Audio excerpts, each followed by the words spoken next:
Now before we check the tire pressure, we need to know what the correct pressure should be, right? So for that, let's go ahead, open the driver's side door, and right there is a tire pressure label.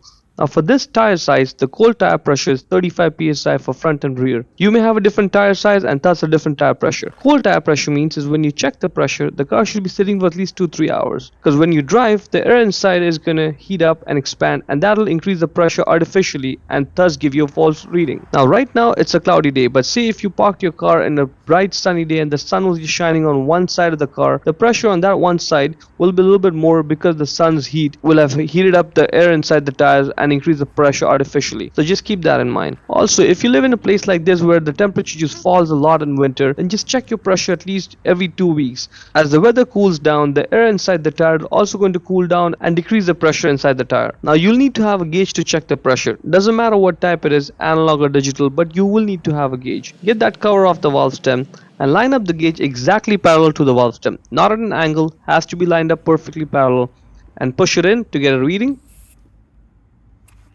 It's 28 psi. Now in this case we need to fill up air, so you can take your car to your local gas station and use the air compressor there, or you can have the small portable air compressor with you.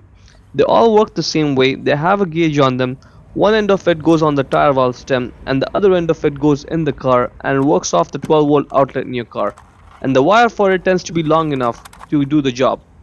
So let's put this one end on the tire valve stem, put the other end over there, and put the car in accessory. You don't have to turn the engine on, but ideally just turn the engine on because that helps run the compressor faster. And keep an eye on the tire pressure gauge there. Once it hits the target air pressure, just stop, and then let's get this end off the tire valve stem and check the pressure.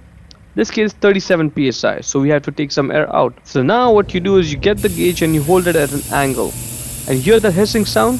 That's air leaking out of it. And now you see why it's important to hold the tire pressure gauge parallel when you're checking it, because if you do it wrong, instead of checking the air, you'll end up losing air out of it. All you have to do is now repeat the process for the other 3 tires, and that's about it.